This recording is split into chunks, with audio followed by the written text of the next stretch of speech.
received his degree in communication. Anybody remember that game from 2015? All right, we all forgot about it, and for good reason. He's been in Montana and Maine doing lots of great work across the country in athletics and in the education system, and now we're lucky to have him here in Story County and specifically at Iowa State Research Park. So Rick has got long-term goals for the Research Park to positively impact Iowa State University, Central Iowa, and the state of Iowa. He wants to ensure that this state, with the Research Park at the center, is the worldwide hub in advancing agricultural technology, and he's certainly doing a great job at that. Rick and the team at Iowa State Research Park plan to increase innovation and entrepreneurship at the park by reducing barriers that often get in innovators' way. And his goal is to provide the right solution in the right space at the right time and price. He works to leverage the connections of Iowa State University to provide support and resources to the Research Park and its tenants. Rick loves his work, but more importantly, loves his community and loves his family. And we look forward to hearing what he has to say today. Rick, come on up.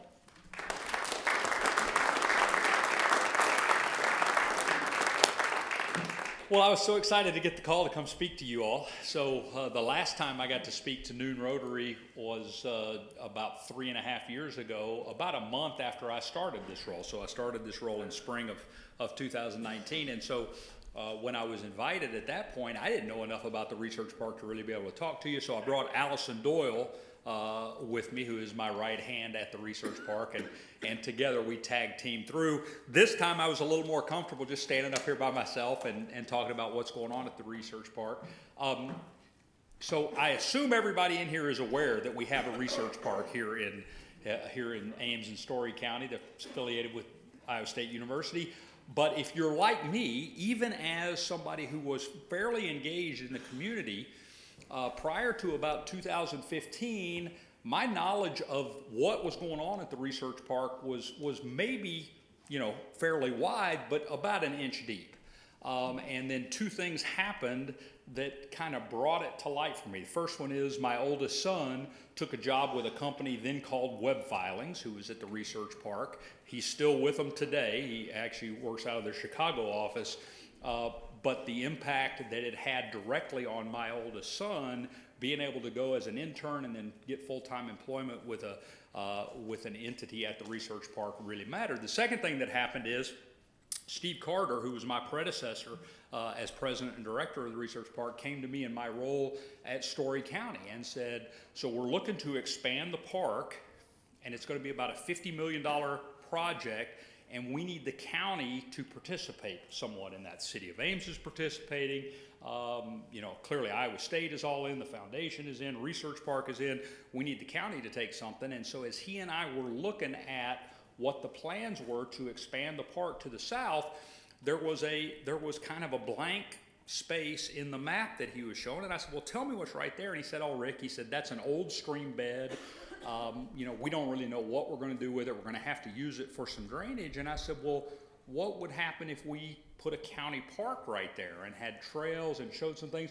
Our county conservation, led by Ted Tedesco at that point, was really game for it, and that's where the Tedesco Environmental Learning Corridor came from. And I think that is an absolute gem of this community, and I'm proud to now have been part of that kind of on both sides as we move forward. So, the Research Park.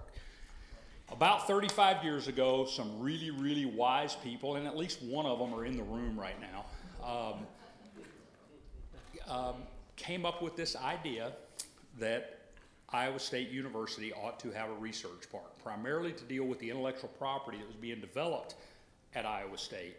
At that point in time, in 1987, every single research park in the world that was affiliated with the university had two things in common. They were all urban in nature, and they all had an existing industry or industries that were already affiliated with the institution or institutions that were sponsoring the research park. We had a cornfield 2 miles south of campus. That's what we had. And so it became really apparent. I guess I better get my slides going here. So it became really, really apparent that this was going to be a little different research park, and it was set up that way.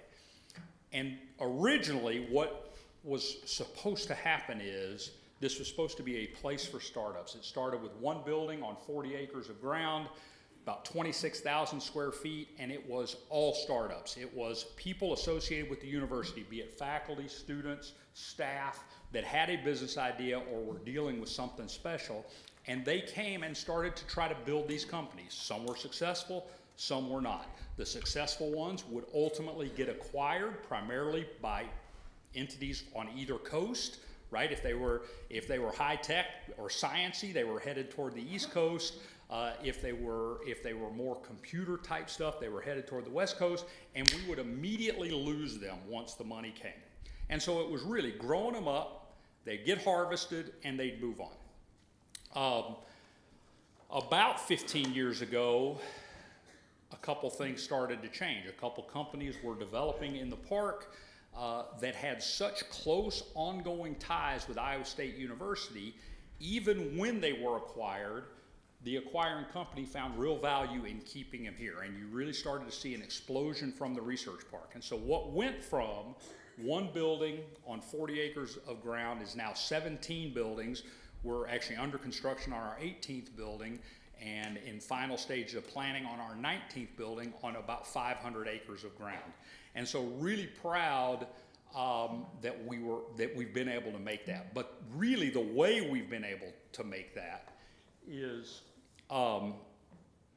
changing the way we view ourselves and the way we do business. So originally, if you look at this Venn diagram, originally the research park was really in that bottom quadrant right there where it was all about the research and the IP and the startups, right? And what we've seen is moving toward specialized equipment, especially with what the Ames Lab does, everything that the USDA does, and really leveraging our relationship there.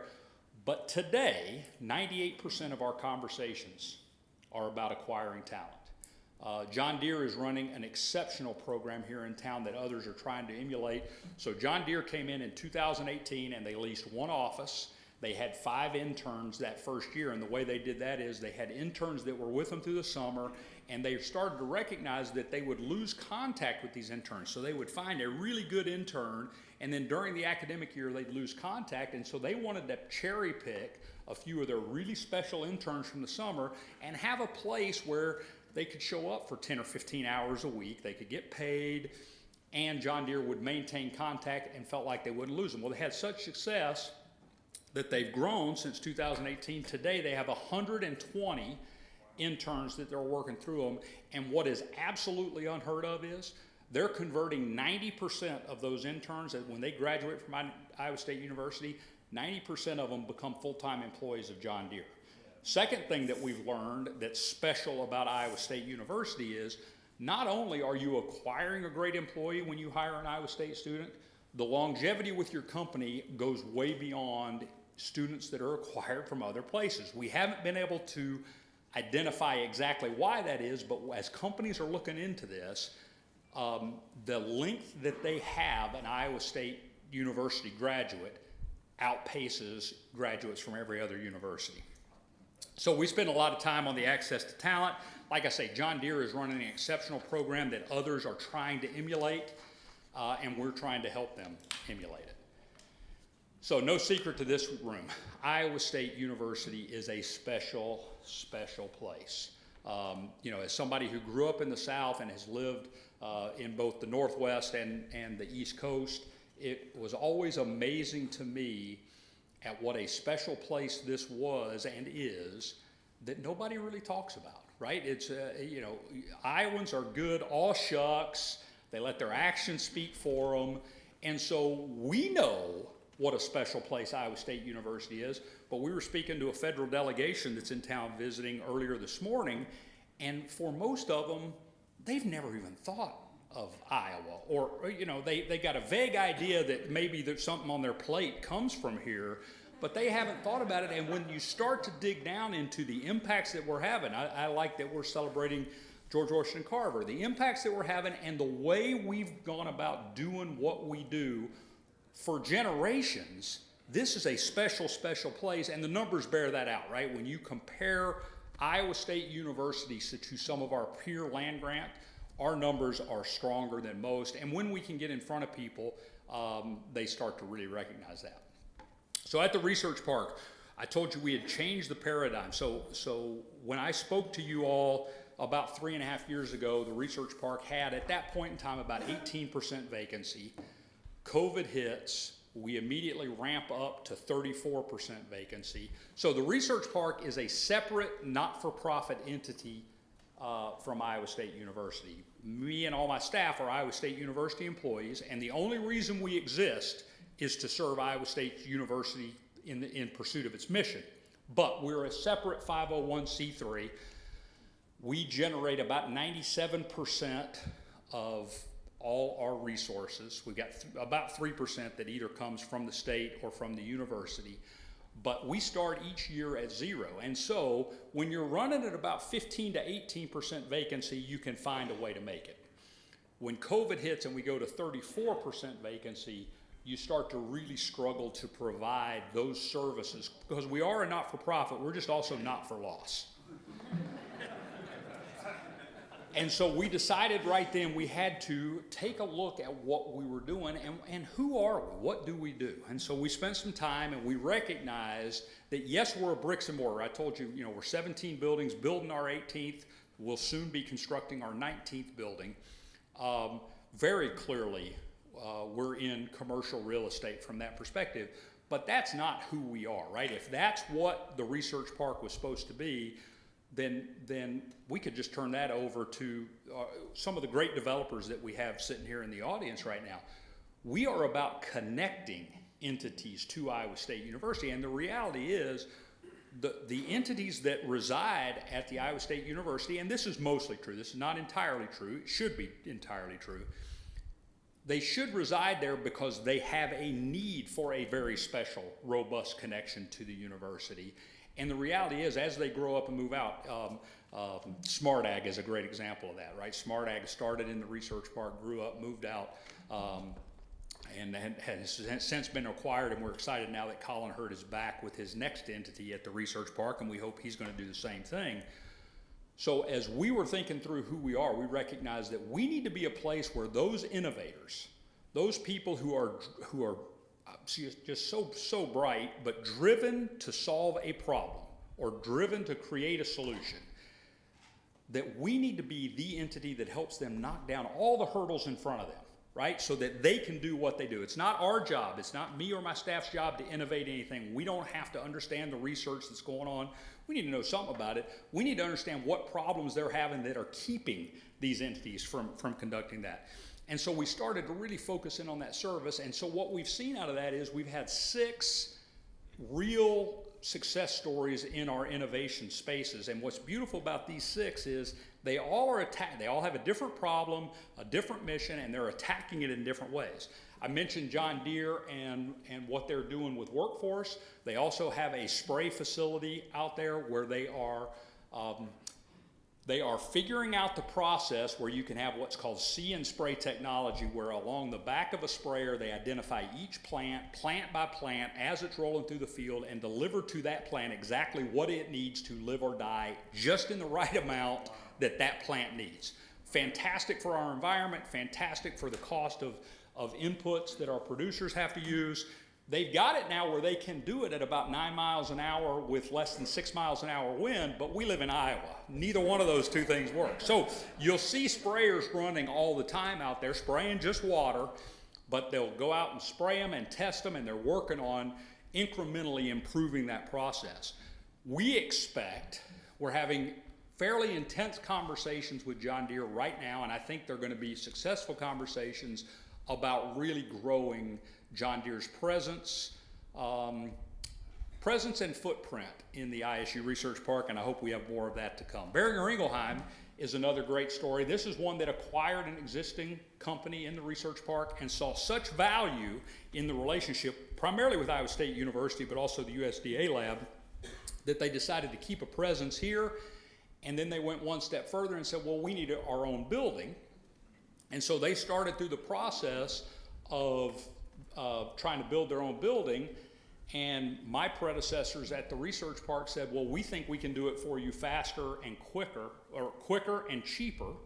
And Boehringer Ingelheim said, well, sure, we'd love that if you could. And in fact, we ended up doing the building that beautiful building that Beringer Ingelheim is in, owned by the Research Park. We did it in about 2/3 the time at about 75% of the cost that they thought it would take them. Vermeer Corporation is another one that they want to have a secondary location, so they were hit so hard by the tornado. They want to make sure that they have a secondary location, and so they keep rotating full-time staff members through Ames, making sure that they have multiple robust connections with the university, but also that they've got a secondary site for their engineering in case anything ever happens down there again. We continue to ramp up their work with students, and they're doing a fantastic job. Kent, again, another model of doing it. Kent has gotten really incorporated with the university, but they decided to identify a vice president level individual, task them to Iowa State University to basically be aware of everything that's happening in Iowa State University as that knowledge. Before the IP becomes IP, Kent wants to know about it, and so they've got a gentleman named Jeff Underwood who is tasked out of here. And if you ever want to know what's going on at Iowa State University, Jeff Underwood is as good a person as any to ask. The Cirrus Alliant Energy Lab has been a huge success. So Cirrus is an entity at Iowa State University that works with Iowa manufacturers on process, making sure that they are optimizing all of the processes they have and how they continue to work with reducing workforce. Alliant came forward and recognized that there could be great value in the companies they work with around the state at having a place where they could come in and at least at tabletop level be able to test some of these processes before they spend the time and money to put it in. So Alliant invested heavily in putting together this lab, and it has been a huge success. And then finally, Pivot Bio. So I love this story. Pivot Bio, so this would have been probably about the time I came to speak to you all 3.5 years ago. I got a call from my friend Roger Underwood, and those of you that know Roger know that when he calls and he has a suggestion, you try to listen to it, right? Roger's had some pretty good success, and so follow his advice, good thing. And he said, Rick, have you ever heard of a company called Pivot Bio? And I said, no. And he said, well, they're a startup on the West Coast, right, coming out of Silicon Valley. But what they're doing is they've figured out a way to supply nitrogen. It's actually supply microbes that produce nitrogen, but supply nitrogen to the soil. And one of their primary markets is going to be right here in the Midwest. They already have a location in St. Louis. They think they're moving their operations to St. Louis, but I think it might be worth your time to give them a call. So I'm young and dumb in the job, and I just pick up the phone and I end up getting a vice president of Pivot Bio, and I invite him to come look at what we've got. He actually happens to have some Ames ties, and he came over and we just talked about the research park and what we could do for him and what he needed. He said, well, Rick, I'm going to have people traveling all over the Midwest. I don't think we're going to need much. We might need an office or two and a conference room, a place that people can drop in. And so we said, sure, we'll build that for you. And he said, well, Rick, I don't have much of a budget this year. And again, being young and dumb in my job, Warren's my treasurer, so Warren needs to cover his ears right now. Being young and dumb in my job, I said, oh, you know what? We'll figure all the money out. You tell us what you need, we'll build it, and you tell me what you can pay, and that'll be fine for the first year. By the time we started construction on the space for them, they had already doubled it and then doubled it again, and we just kept going. And so, again, sorry, Warren, we ended up spending $350,000 for rent that was about $2,500 a month the first year. Those of you that do the math, that does not work. But we got Pivot here, and they started to grow. And they started to recognize the value of being here. And so pretty soon they had 2 full-time people in the office, and then that became 8. And then all of a sudden they were 16, and they were tripping on each other, and they said, well, we need to grow within the park. And so we found them a space actually on the 2nd floor of the Vermeer building where they could grow. And now they're tripping all over each other again. And that leads us to the building that's under construction over there that you see right behind the Beringer Ingelheim building. If right now there's a lot of snow on the ground, but when there wasn't snow on the ground, you could see all the dirt get moved. We got most of the foundations poured. You'll see it start coming out of the ground as soon as the weather allows us. But that's the new Pivot Bio building. It will be a single tenant build. And what a accolade for all of us that a company like Pivot Bio, with really very limited Ames ties, I mean, the founder of Pivot Bio is a University of Iowa graduate living out on the West Coast, that this could become such a critical hub. And it, beyond Research Park, Dan Culhane and his group have been unbelievable with them. And this is a coup for us. They're going to end up with, they're going to end up with 100 people working out of this facility. And we've built it in a way where we can add on to it and build additional buildings as we go. We expect a long time relationship with them. The second building that I think we're going to get ready to do, so one of Mason's cohorts came to me probably in late 2019 and said, hey, we're having great success with the Digital Ag Lab now, or with the Cirrus Lab. Could we do something similar with agriculture? And could we have a space where some of our manufacturers, particularly in agriculture, could have a place to drop in and really tie into everything that's happening at Iowa State? And so actually just before I left here today, I think we're really near final plans on this. This will be the Alliant Ag Innovation Lab. We're going to house a gentleman named Matt Darr, Dr. Matt Darr. If Matt Darr has never spoken to Rotary, whoever does that, you should get Matt Darr. Okay, Mason, you should get Matt Darr to speak to you about everything they're doing. So today, I believe there's 31 or 32 IP products that Matt Darr and his team have developed for John Deere. They're being sold on John Deere products. And so this building will be located just south of the fitness center, right along University. And if you know where the John Deere sprayer facility is, which is on the other side of the property over on Riverside, it will create a nice connection. You'll see John Deere equipment moving back and forth across there. There'll also be some tenant space there as we marry them up. It's going to be a great project for the entire city, but for the research park, it's a game changer for us. All right, so what I think a lot of you want to hear about is SciTown. This has been a really, really fun project. So again, in 2019, boy, a lot of this started in 19, didn't it? In 2019, Jamie Pollard and President Winterstein called and asked if I would have any interest in serving along with Jamie on taking a look at the feasibility of developing the property between Jack Trice Stadium and Hilton Coliseum. And again, being new in the job and not being willing to say no to President Winterstein, I said, absolutely, I would love to. And so we went through the process of doing an entire feasibility study, and we had seen the first draft of the feasibility study in February of 20, and then March of 20 hit. Everything went on the shelf, right? I mean, the world changed. And so then in summer of 21, once Jamie was convinced that we were actually going to have people at football games again, we dusted off the plans and we started looking at what SciTown could become. And I mean, it's pretty simple, right?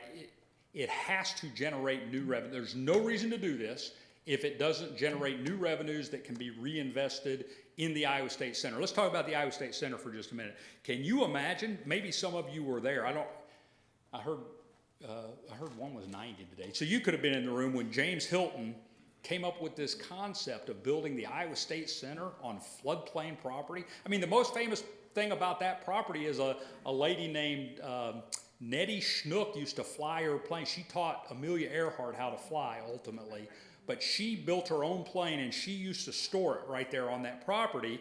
Well, James Hilton looked at that property and said, well, sure, floodplain, but we can build a great event center.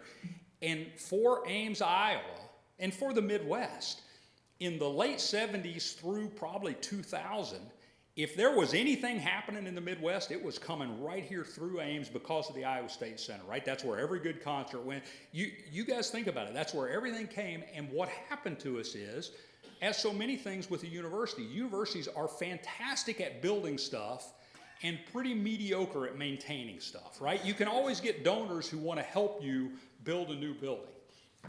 it's hard to go to donors and get them to fund deferred maintenance and things like that. And so what we've seen from the Iowa State Center is it's functionally obsolete, right? CY Stevens is one of the greatest buildings, it was the building of the century for the state of Iowa, and it's not handicapped accessible. There aren't enough. I mean, just go through. It's fantastic once you get to your seat, but getting there and moving around once you're there is kind of tough. So we've got to generate there's no money to fix this stuff. We got to generate new revenues to do that. We talk all the time. So I mentioned my oldest son at the beginning of this. My oldest son, he's 2013 ISU grad, loves it here, got a job with a company that's headquartered here, and he came home in about 2016, and he said, Mom and Dad, I'm moving. And we thought he had gotten a new job, and he said, no, I'm going to keep working for Workiva, but for the life I want to live, fantastic as a college student, clearly fantastic for family people, right? If you have a young family, there's nowhere you'd rather be than right here. Maybe not quite as good from that 24 to 30-year-old range, right? And so he moved on, and he's now been all over the world. But we need to find a way that does not happen. We need to find a way that this is a fantastic place right after college graduation as you build your life. And we need more and more people at least visiting here, right? Coming, and clearly we got to reinvest. We need to add on to the Iowa State Center, right? Sheeman, Hilton, CY Stevens, and even Fisher, those were great in their day. But we had a huge referendum a few years ago on building some flat space, and we couldn't get it over. That doesn't mean we didn't need it. It just meant we couldn't get it over. So maybe we can find a creative way to be able to get some flat space done and be able, Kevin, to have you more offerings to bring here to Ames, right? And then make sure that we're truly a live, work, play kind of space. That's what SciTown is intended to be. So here's what it's gonna look like, or something what it's gonna look like and gonna be. If you picture where Tent Row has been in the past, basically that's gonna become SciTown. What is currently Tent Row, whether that remains Tent Row or not, we'll see, but that's gonna become a pedestrian area with buildings on either side. We're really close on the first three buildings. Nothing to announce here today, but we're really, really close and moving in a positive direction. You will see dirt starting to move out there as we put in the infrastructure and redo the parking lots, basically from the Alumni Center south to Jack Trice Way, redo all those parking lots. While we're redoing the parking lots, we want to make sure we get the infrastructure in, because it'd be silly to do the parking lots and then have to go in and dig them up to put in infrastructure down the road. And we expect this. So this is already a fantastic place 20 days a year, right? You take every football game, you take multiple other events, primarily men's basketball, but other events, and there's a vibrancy out there, even though there's nothing there. We want the other 340 days. We want those. We want all the days, right? To have this be a reason that people pull off of I-35 and come into Ames. We think we can be mutually beneficial to what's going on in Duff and what's going on in downtown and what's going on out in Somerset. And so what tickles me as we go through this is we'll present SciTown to somebody, and Jamie, who primarily does the presenting, will inevitably get the question, well, when are you going to start? And my answer to that is we've already started. So the reality is when you go through and you look at everything that we've got here and the money that's been invested, primarily since Jamie Pollard got here, right? So Callie and I got here a year before Jamie, and so we remember where we were and the conversations we were having. And Jamie came in, and he's a guy he not only says he wants to do stuff, he does stuff, right? And anybody who wants to bet against Jamie, you're kidding yourself. So we've got these unbelievable facilities already existing within SciTown or around SciTown. We've got this awesome traffic. Today, we've got 1.3 million people that set foot on that property for different reasons.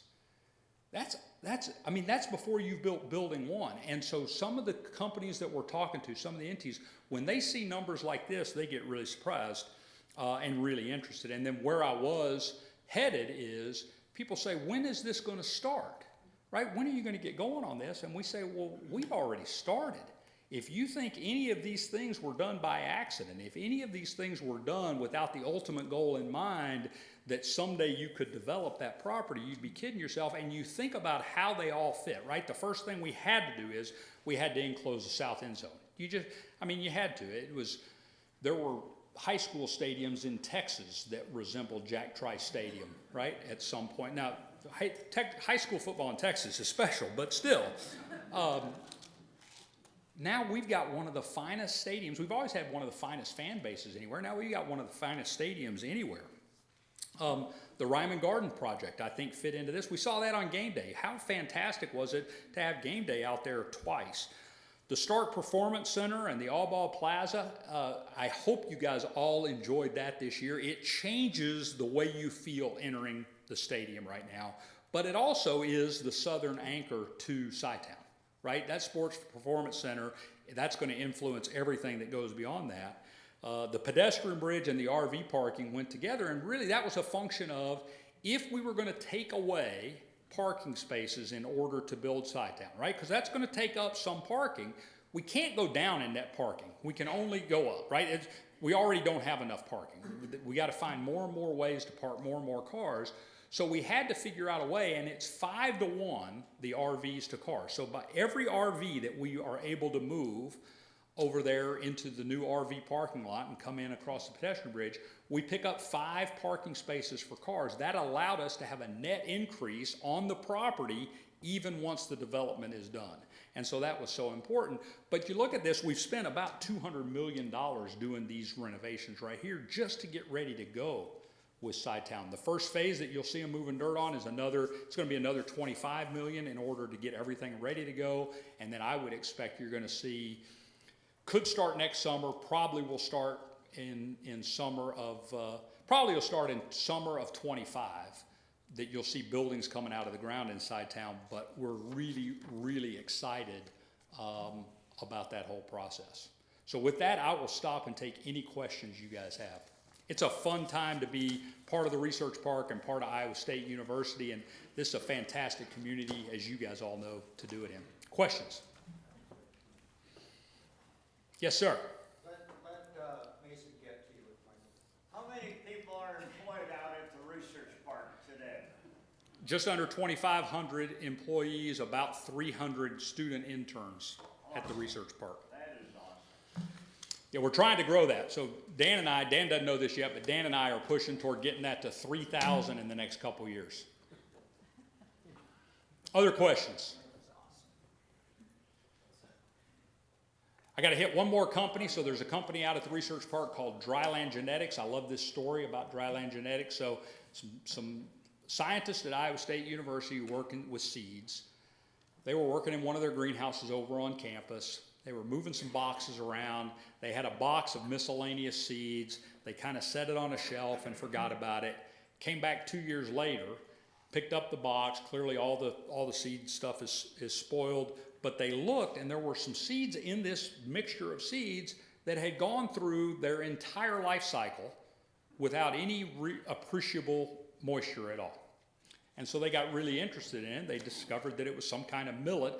And so Dryland Genetics has been working on a proso millet that can grow in the most arid parts of the world, right? So when I think of the most arid part of the world, I instantly think of western Nebraska. Some people think of other places. But some of those kind of projects that are going on at the Research Park right now could be game changer. The ability to produce things like that on ground that heretofore has not been able to produce anything is really exciting when we look at the future. Hello? Oh, it is on. Yep, good. I remember, I don't know how many years ago, there was a young gal that was doing something with crickets. Do you know, is she still in business? I think she outgrew her space at the Research Park, but do you know anything about that? Yes, so I don't know what she's doing now, but she did, yeah, so it's a protein source, and she was doing a fantastic job. Jiminy Crickets. It was Jiminy Crickets, yeah. I don't know where she is now, yeah. We did have a cricket problem in one of our buildings there for a little while. Jim's over here, Mason. What are the three or five projects that you consider to be the most innovative that are in the research park? They're going to bring you the most. It's like asking me positive. which one of my 3 kids is the favorite. Yeah, I mean, what Pivot Bio is doing in the space, and now with their seed coding technology, it's a game changer for them. I love everything that Deere is working on, but probably if I had, I mentioned Dryland Genetics, I think Scroot Laboratories that's working on being able to identify how dense a substance is without having to go through the whole process. Fantastic things. What I'm excited about is what Colin Hurd is going to do next. So those of you that don't know who Colin Hurd is, he started a company called Smart Ag, which is the driverless grain bins that could follow along beside the harvester. He has since sold that, and it's been sold again and sold again. It keeps moving up. But he's now acquired 2 more companies that work in the same type of field, and I'm really excited to see that. And if you don't talk about Gross Wind Technologies and what they're doing as far as innovation, I think you're missing the boat. But, you know, again, Gross Wind Technologies, so they developed an algae film that they rotate through wastewater lagoons. It could be a game changer for, you know how I feel about our small towns, Jim. It could be a game changer for some of our smaller towns. But all the way up through, I never heard if they got the contract in Chicago. Did you ever hear? They got the contract in Chicago. So they rotate this algae through wastewater. The algae grows and uses the waste in the wastewater as nutrients, purifies the water, and then you can harvest the algae to use as fertilizer on fields. Ingenious technology. But we got 115 companies at the research park, and I could probably give you 115 different stories. We've even got a couple students, ISU undergraduates, who have spaces at the research park. I know one of them is already doing several $100,000 a year in revenue. And so, you know, the best and the brightest for sure. And like I say, I just try to make sure that they don't have anything to slow them down. Rick. Hi, George. Hi. Congratulations on the growth of the research park, and especially getting that Pivot Bio here. That was really a coup. Could you tell us more about what it is that they do? Yeah, so I'll get over my skis in a hurry, but they have a microbe that can live in the soil, and if there's not enough nitrogen in the soil, the microbe produces nitrogen, and if there's already too much, the microbe just dies and goes away. I believe that maybe there's some producers in here who have used it. I believe that the producers that use it are seeing an increase in yield and a decrease in inputs that they have to put in.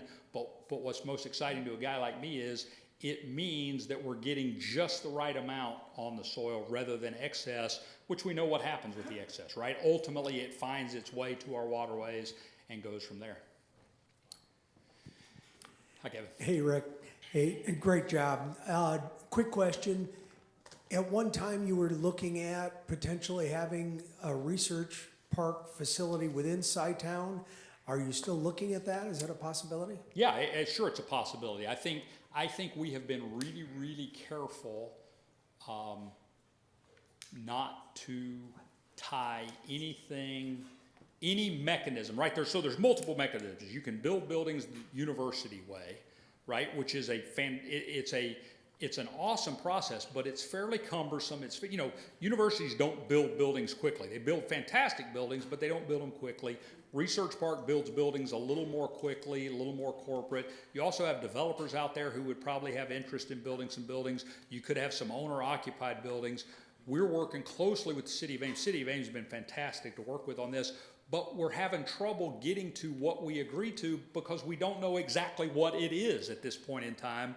We just know that there's something here, and we've got to figure out the best way to get there. I'm going to circle all the way back to 1987 when the research park was formed. One of the really wise things that the founders of the research park did is they said, we're not going to have one mechanism for developing the research park. Most research parks, you go in and it's either university owned, university developed, it's university owned but developers develop under a contract, or they're just selling ground, right? Research Park Triangle in North Carolina is one of those where they're just selling or leasing ground and every entity is responsible for doing their own thing there.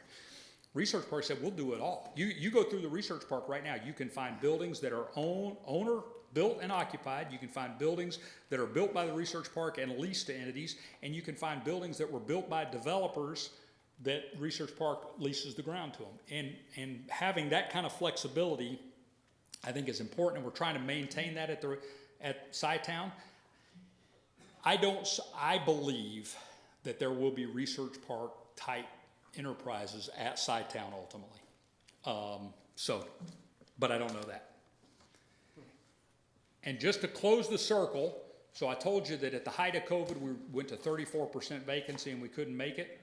Today, the Research Park has 3% vacancy. Thank you, guys.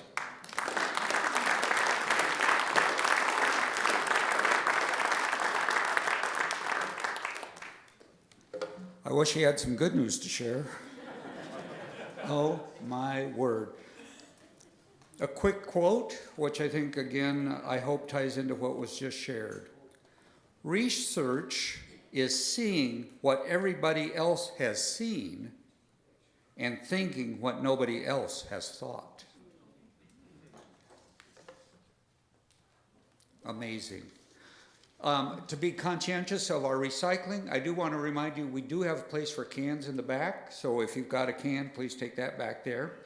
Also, our next meeting will be February 6th here. We'll be online next week. And I want to thank you all for finding us. 2 weeks in a row, and you've all made it. Let's go for 3 on February 6th. Well, with that, would you please stand and recite with me the 4-way test? Of the things we think, say, and do. Is it true? Is it fair to all concerned? Will it do good to better friendships? Will it be beneficial to all concerned? Number 5. Have fun. Oh.